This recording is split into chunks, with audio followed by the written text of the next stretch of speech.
name's Autumn Brown, and I am a researcher with Oklahoma State's Oklahoma Oral History Research Project for our Activism and Education in the Civil Rights Movement Oral History Project. Today, January 6, 2020, I am meeting with Nannette Allen to discuss her experiences with school desegregation in Oklahoma City. So, Ms. Nan, thank you for talking with me today. Let's begin by telling me about yourself. Like, where were you born? A little bit about your family. Okay, Autumn, thank you especially for asking me to do this. I feel so privileged to be a part of your project. But I was born in Oklahoma City. I'm telling my age, but I was born in 1958, but that kind of tells you that I was part of the early stages of living in a segregated community. And my parents actually lived on Northeast 7th Street between Lottie and Kate in Oklahoma City. And when they first bought their home in 1947, during that time period, blacks couldn't move any further than Northeast 8th Street. So we were probably one of the ones in the community. And at that particular area, you had a lot of school educators, doctors, lawyers, teachers, working parents, working class parents in that community. So that's where I came up from and was there. And actually, I'm back in that house now because I moved back there when my mom got sick, and I'm planning on renovating it because now the community is changing so much so that they are building $300,000 and $400,000 and $500,000 homes there and trying to buy us out. So I'm going to be one of those that's praying and determined to keep it. Yeah, so can you kind of talk about, you hit on it already, but can you kind of talk about a little bit more about the community when you were growing up? So was it still majority Black? It was all Black. When I grew up, like I said, my parents moved there in 47, and it was all Black community. We had all Black businesses. It was prominent. You had restaurants, you had cleaners, movie theaters, grocery stores, dentist office. And the area which we moved in, my mom was a school teacher for 33 years in Oklahoma City Public Schools, which she was started off in the AfricanAmerican community, and then when they desegregated, moved to John Marshall her last year, but we'll touch on that a little later. But it was all Black. You didn't really need to go out of the community for anything. We had cars, but when you were getting in your car, it was like you were going to maybe somewhere to get soap or maybe to church, maybe. And most of the time you could even walk to church because the churches were in the community. But you had everything right there in your own community. Mm-hmm. You had your schools. We probably had about 10 elementary schools during that time period because we were scattered from, after we progressed in the 40s and 50s, then by the 60s, the community had built and progressed all the way from Lincoln on down to maybe past Bryant, and from maybe 2nd Street on up past 36. So by that time, the 60s, we had the African American community had progressed. So you probably had about 10 elementary schools. We had 2 junior high, which were middle schools now. And then we had 2 senior high schools. Northeast finally became African American, opened up to the African American community in the late 60s. Because my next question was going to ask, like, how small was the community at first? You kind of expanded on that, like how it started off like a smaller radius and then it extended. It started off as a small radius, but not only, we still had a lot of people in the community because we couldn't go past 8th Street, but you had Southtown and past Hackentown that was our African-American community, which was south of 7th off of Lincoln. So a lot of kids went to Central High School too, coming up. So it was still a big community.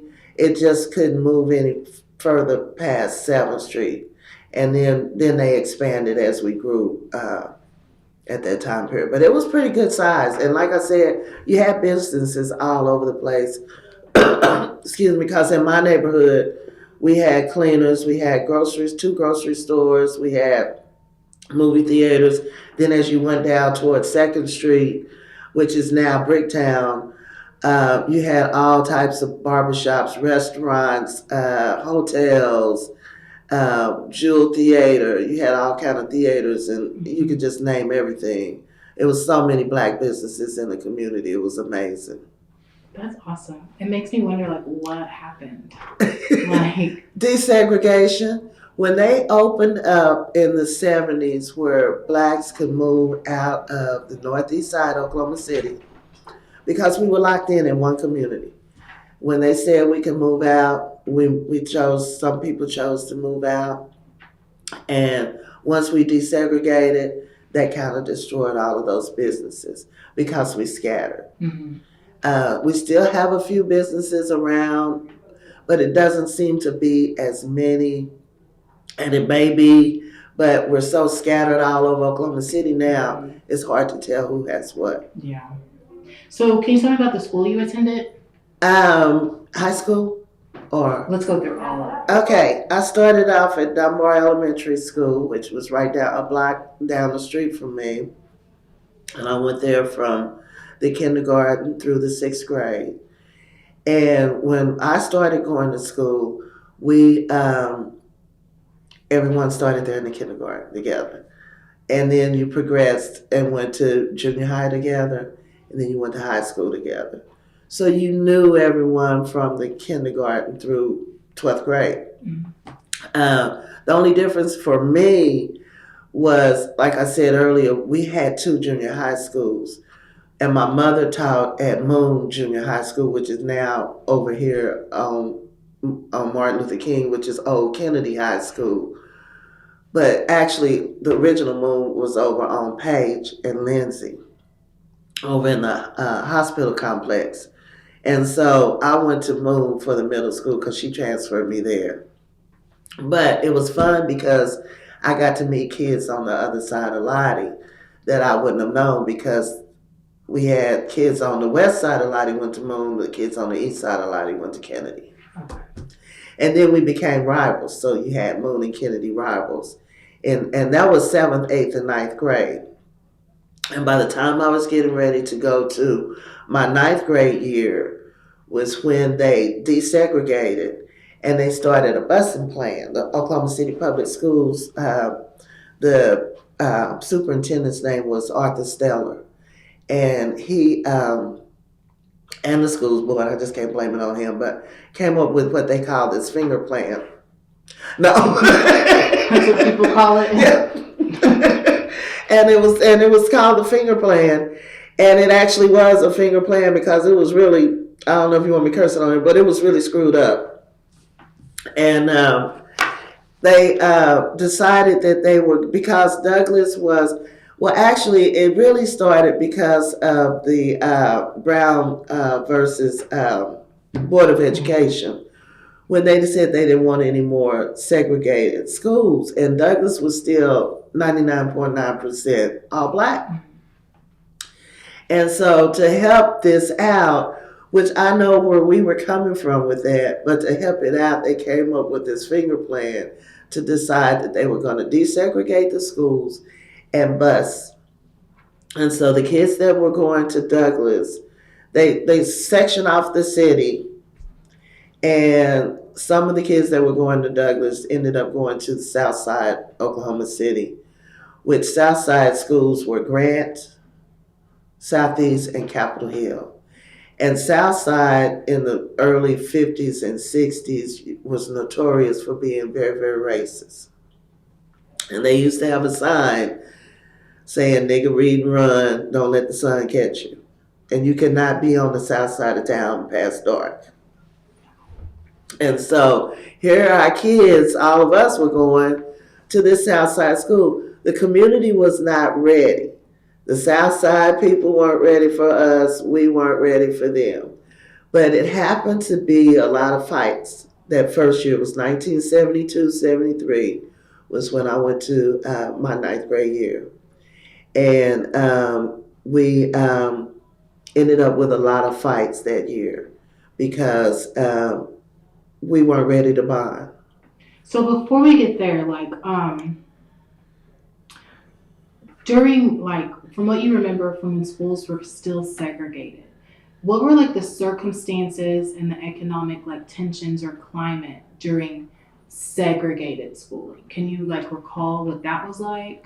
Well, I couldn't see any difference. Now, I have some neighbors that were still actually neighbors. When my parents moved in the neighborhood in 47, a lot of people bought that particular year and in the early 50s.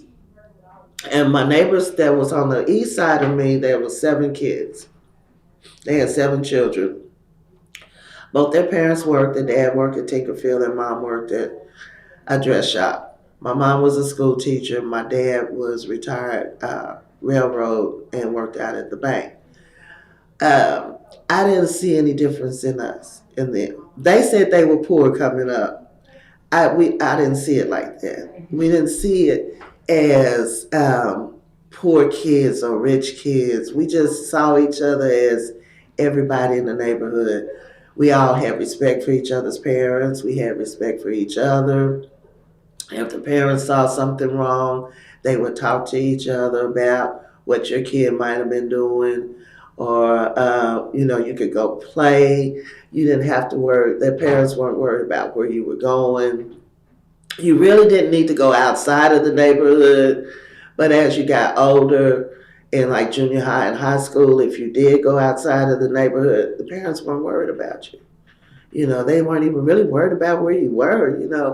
That you would tell them where you were going, but as far as them worried about if you were there or if somebody was going to kidnap you or anything like that, we didn't have those kind of problems. Why do you think that is? It was just, life was just simple. Okay. It was just real simple. And another thing, I think, because everybody stuck together, the teachers knew your parents, because even in school, the teachers was like, well, I know your mom, I'll just call her up. And just because my mom was a school teacher, but I mean, either other kids were the same way. I know your parents. I'll call them if I need some, and then the parents were not disrespectful to the teachers. And I thought I turned that off, sorry. They were not disrespectful to the teachers either. If it was something that the kid was doing wrong, they wouldn't come up there and yell and scream at the teacher. They supported the teacher and the schools. So everybody supported one another. You had a sense of church, home, community, family, and everything. And even my neighbors now were just like family that I grew up with. And I've been knowing them 62 years of my life, and we're just like family. We stick together. So, yeah, it was just life was more wholesome, I think.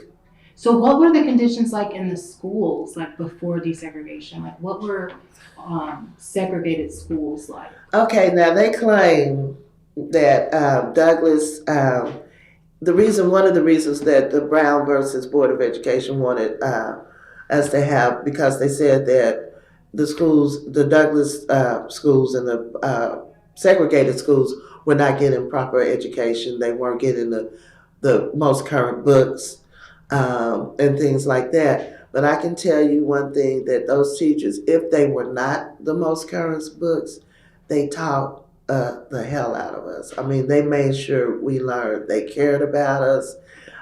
Anybody that came out were pretty much scholars. You had skills in school because you had home economics where you can learn how to cook, you can learn how to sew. You had cosmetology, you had arts and crafts, you had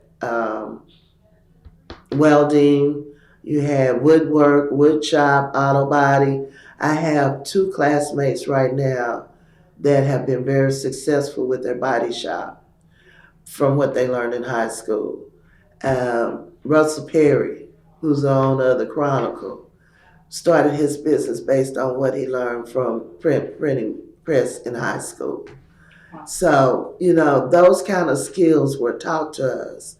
And they also encouraged us, a lot of us, to go to college. We had a lot of role models that were Greek oriented, so they were in a lot of sororities and fraternities.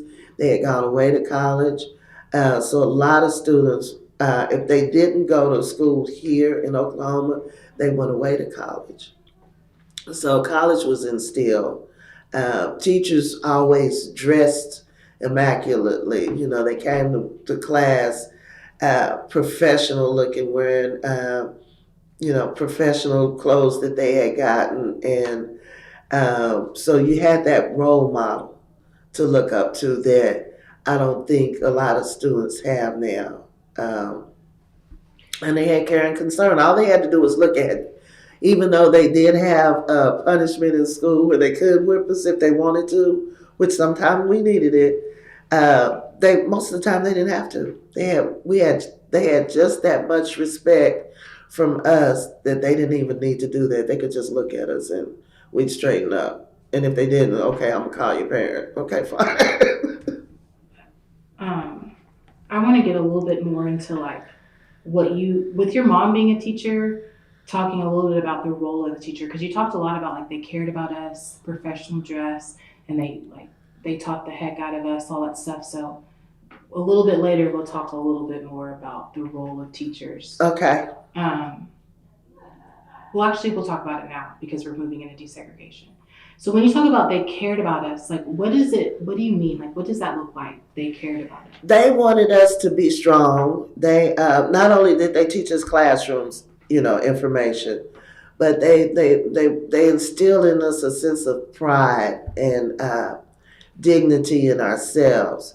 I guess because they had so much pride in themselves, the way they carried themselves, that they instilled in us a sense of pride, because the whole world was we were still segregated, so you still had that racism going on, but they were teaching us to be a proud race, to be strong, don't worry about, all of that other stuff going on.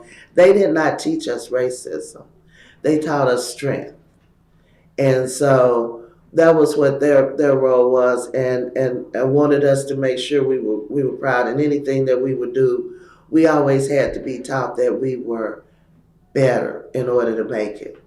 And so that gave us a sense of strength. Even the band that we had, we were the pride of the East Side. We were a proud band. We were proud of ourselves. The concert choirs that I used to sing in it, we go take state championship. We not only sang, just for the school, we sang for state and competed with other schools. The same thing in the band. The marching band was not just all about, fun and hip hop, or what hip hop then, but whatever it was we learned, classical music. We learned how to play other music. We learned how to read music. So that way we could go take state championships. We had an Olympic-sized pool. I mean, we were proud, even though they said we didn't have the best books, they sure did what they did. Whatever they did something right with the ones they had, It's just, it's crazy to me because like teachers then just seemed like superheroes. I mean, it just seems like they did a lot of that lifting and stuff during these times. And we had a lot of respect for our teachers, and some of them talked crazy. My mother was notorious. She really was one that was pretty bad as far as talking crazy to you, instilling, that pride. Well, don't you know how to do this, with a stern voice. And but the students had a lot of respect for her, and even when she died, she lived to be almost 102. And when she died, a lot of her former students came to her service. What's your mom's name? Ruth Allen. She taught at Moon Junior High. She started out at Old Douglas, Moon Junior High, and then when they integrated, which we'll get into later, they ended up sending her over to John Marshall. And what did she teach? English, French, and social studies. French. That's such an eclectic English, French, and social studies. It's Yeah. such an eclectic curriculum. How did Oklahoma plan to roll out school desegregation? I think you talked a little bit about that, but Like I said, they came up with that finger plan, which they thought the busing would do it because but even little kids, they bust all over. Not just high school was affected. This started down in elementary school. Excuse me, when they started this busing, because that way they bus the kids across town. Now the ones that live south of 23rd Street ended up going to Capitol Hill, Classen, Capitol Hill, Southeast, and U.S. Grant. And then those kids on the south side came to Douglas and Northeast. And then the ones that live north of 23rd ended up going to Northwest Classen and John Marshall. They had a little bit of more of a different experience on the north side than they did the south side. But, and it wasn't quite as many fights on that side of town as it was with the south side because, like I said, the south side was strictly more, we don't want you over here. And they still had that mentality. And probably we didn't want to be over there. So you had those two groups that weren't ready. mm-hmm. And so that's what started all of the fighting.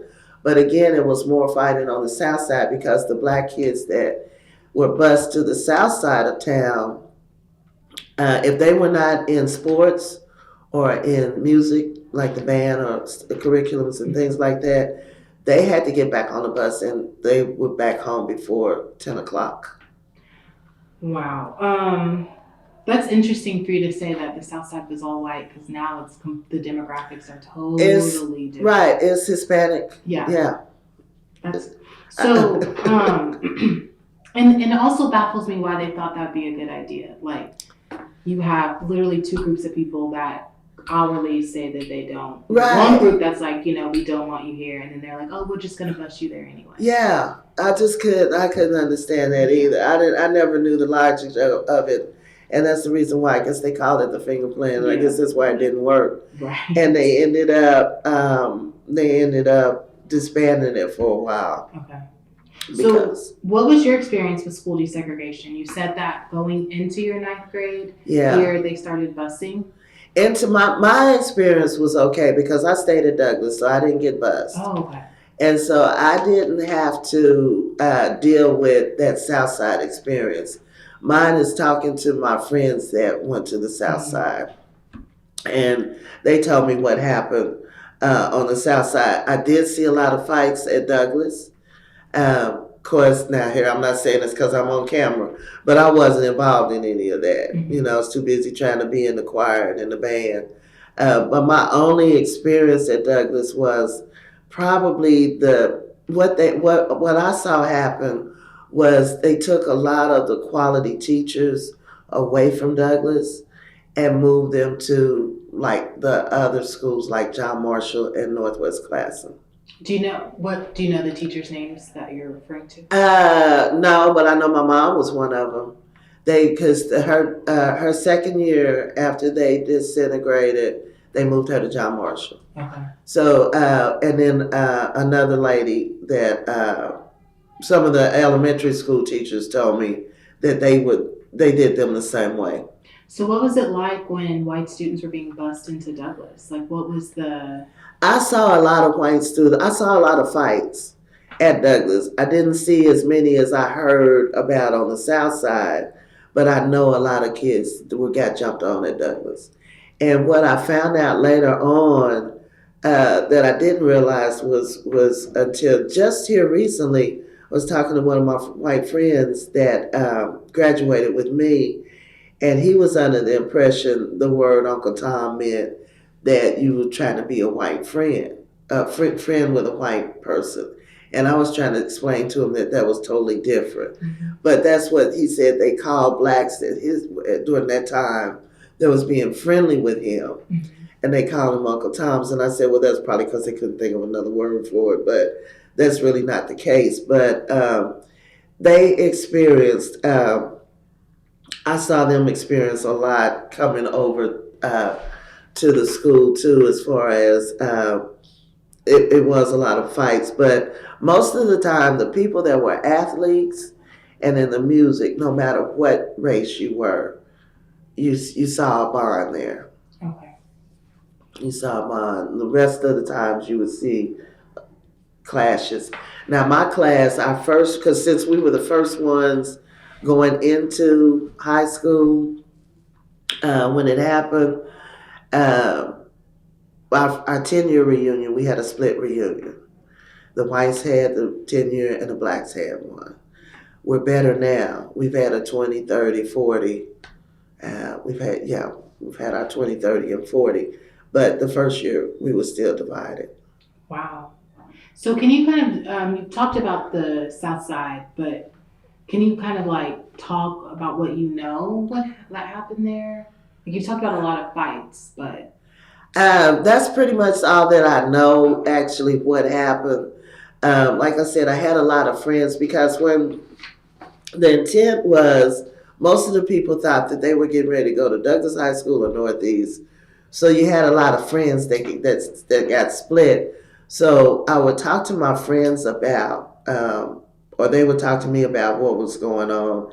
And basically they would just tell me about they had to either go to school and then get back on the bus before 9 or 10 o'clock to come home because their life was threatened or there was going to be some kind of fight or something going on at that school.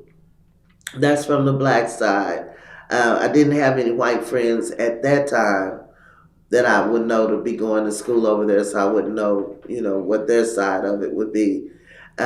We did make friends with people as they came over, but you also had a lot of clashing going on, especially that first year. It kind of settled down a little bit after the third year. The second year was still a little bit of animosities, but not quite as bad as it was that first year. So I think the students, I think if they had let it play out or let people start moving in different communities and neighborhoods, it probably would have worked out better than just forcing somebody going to school like that. Yeah, I feel like forcing anyone to do anything is not going to end well.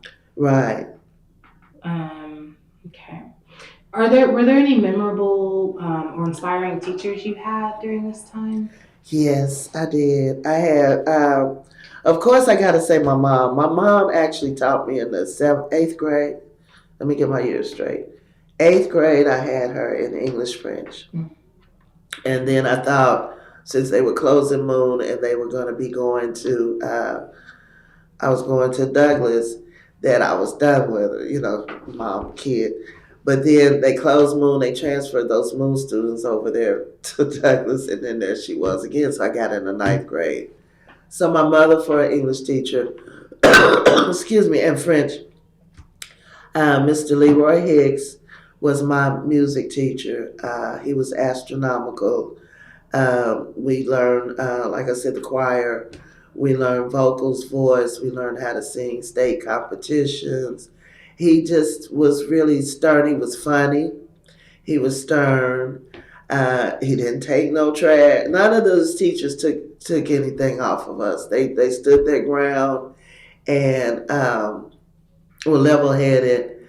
My band teacher, Mr. Francisco, my French teacher in high school, Madam James, were some of the ones that stood out. I even had some that I thought were kind of sorry, but they stood out. Miss Server, Miss Williams, the two sisters. They were AKAs in a Greek sorority. So, you had, even if they were what I thought the best teacher in the world, they still kind of stood out. But I can pretty much name all of my teachers from kindergarten on up. It just seems like they all, for me, had something that, that I just had some kind of respect for them for. Yeah. So. What are your thoughts on the effectiveness of Brown? So you mentioned Brown v. Board of Education, which is 54. Oklahoma City started desegregating in 72. So 18 years later, Right. Oklahoma gets the. So how effective do you think that was? I think it's just like anything else. I understand their effort and the why they were doing it, because they wanted us to be able to receive the same quality education that they thought the white kids were getting on the north side of town. Um, I just don't think that the way they played it out worked very well. Um, I don't know. I agree with segregation in some aspect, but I do think that it hurt the community because desegregation hurt the community because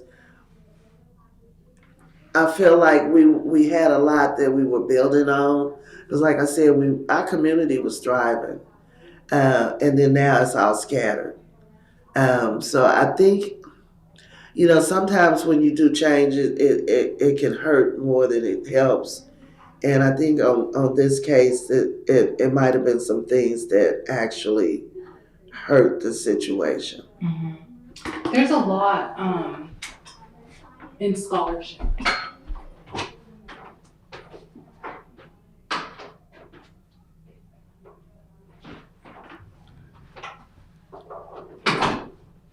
So there's a lot of scholarship that they call it segregation nostalgia, because a lot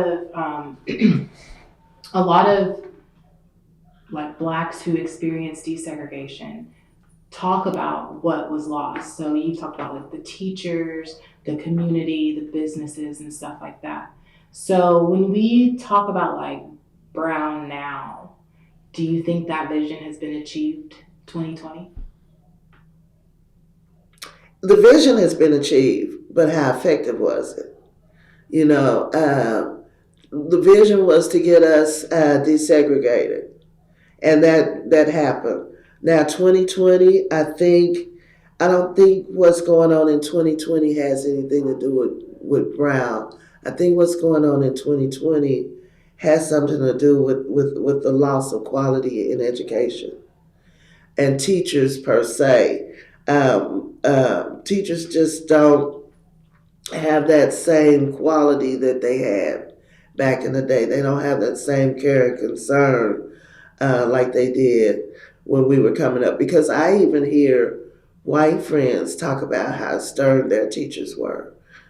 So I'm not saying that they weren't getting any quality education either. So I just think the whole effectiveness of education itself is gone. That's why so many kids now are going to homeschool and EPIC and things where they're pulling away from the public school system itself because it's not getting any better at all. I think it probably was maybe desegregation might have been the start of it.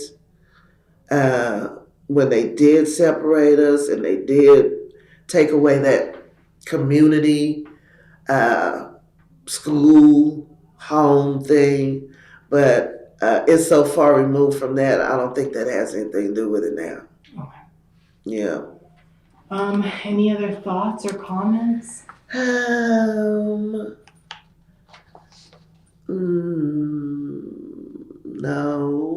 I don't think so.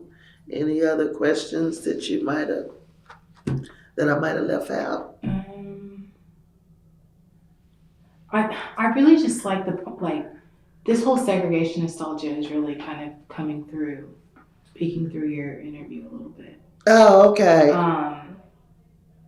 And it's like I'm trying to stay like objective because I've had my own thoughts about it too. But I guess I'm just wondering like, how differently do you think things would look had we not desegregated? I think it would have been perfect. I really do, because what I saw happen, like I said, what I saw from my end, they removed so many of our good teachers and took them away. The community just, but that was part of it in the 70s, even the being able to move out of the community. I think if we could have kept our businesses intact, our families intact, our schools intact, and put more energies into those schools, whether we had old books or not, I think that it would just been so much more awesome and dynamic for us as a race of a people to have stayed together. And I'm trying not to make it sound racist. I'm not trying to sound that way. I just feel like as a race of a people, we'd have been that much stronger. Well, and W.E.B. Du Bois calls it separatism, like not necessarily like state law mandated segregation, but in a lot of his writings, he does call for the Negro race to separate into our own schools, have our own teachers, have our own separate economy, kind of. Yeah, because, when the white teachers came over, I felt like they didn't get the same respect. We had respect for our teachers, and they had respect for us because they instilled that sense of pride in us. A white person cannot still instill a sense of pride in me. Mm-hmm. They don't know me. How are they going to instill a sense of pride in me? So our teachers did. And like I said, they didn't even need, half the time, they didn't even need to put a belt on us. All they needed to do was just look at us. And we had that much respect for them. And so I think, especially our young males, I think they need that role model that they're not getting. They need those skills that they're not getting in schools anymore. Because even if you look at Detroit and they talk about the lack of jobs in Detroit, half the men don't have skills. Mm-hmm. They never had woodwork or wood shop or something that they could build a community on. I'm here at OIC because of my typing computer skills. My degree is in criminal justice and education. My master's in education, but I had that typing and I had computer skills. So, you have to build up a school, and I think that we just lost it when we desegregated. Nobody said that we didn't want to go out to eat in a restaurant, or go shop at John A. Brown's. I remember the colored restrooms and the colored water fountains in the 60s downtown. We wanted to do that, but nobody said that they wanted us to destroy our communities and our homes and our schools doing it too. Now, was Oklahoma like, I know that there are some parts in the South where like Jim Crow is very much alive, like de facto Jim Crow. Was Oklahoma like a de facto segregated community, or were they just like segregated due to like other like housing laws and stuff like that? They were probably more like housing laws because, like I said, you only had certain parts of the community where you couldn't move. When we couldn't move past 8th and Lottie. Well, until later on in the 50s and 60s, so it was probably more like housing laws. Okay. When they first did it. And lastly, because you talked about living in this community for 62 years, can you talk about like the differences that you've seen from living there in the 40s to now living there? Yeah. Okay. So you mean as far as, what do you mean by differences? Like just how it was then and how it is now, and just how different or not different it is? Well, we had neighbors that we knew, and we all went to school. Like where I grew up, my school was a block down the street. So everybody in that area went to school at Dunbar in the kindergarten through 6th grade. And then if you were lived over north of 9th Street, you went to Culberson, which was on 13th and Lottie. And everybody in that area went to school there. So I didn't really know the kids that went to Culberson because we didn't need to leave our neighborhood to go play because we had enough in our own community. We had a grocery store. We had 2 grocery stores. We had drugstores, movie theaters, and we don't have that now. They just took Old Dunbar School, and they're making it into a senior citizen, which I think is nice. They took Old Douglas High School, and they're making it into a senior and some apartment complexes.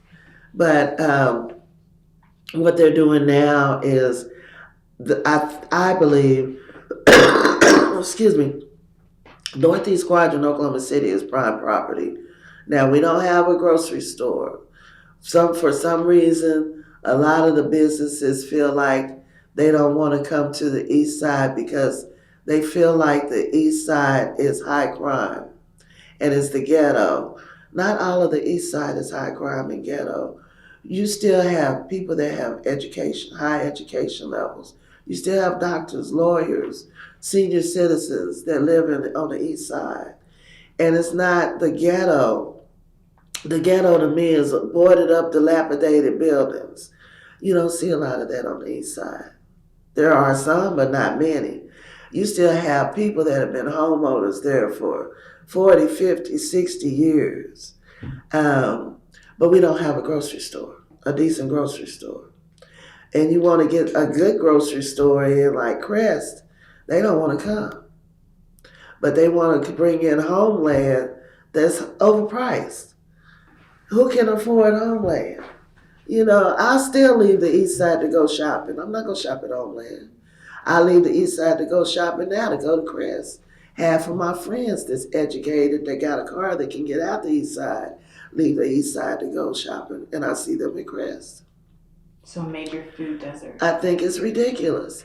You go to, you still got Outwells, but they sold to some crappy Sunshine.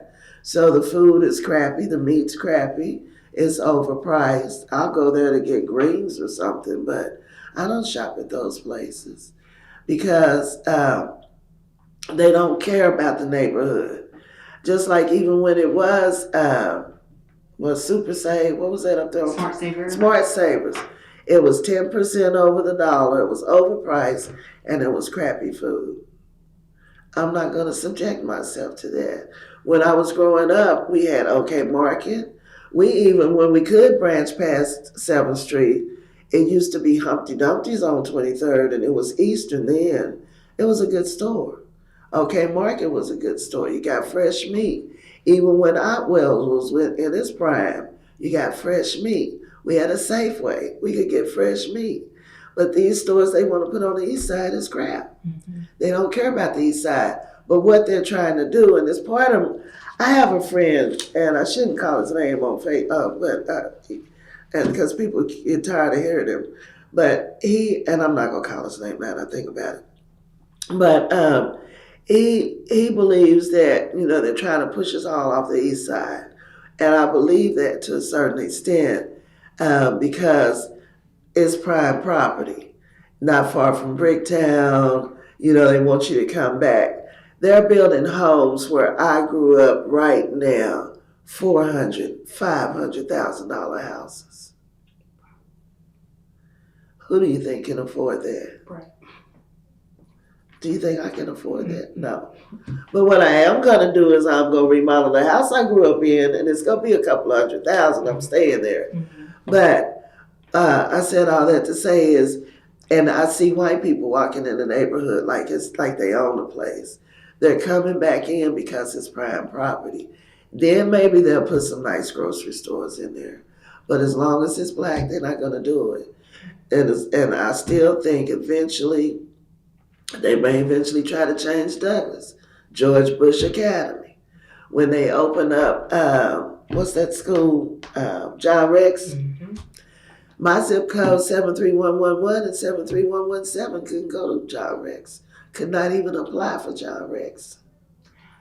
I didn't know that they did it by zip code. They did it by zip code.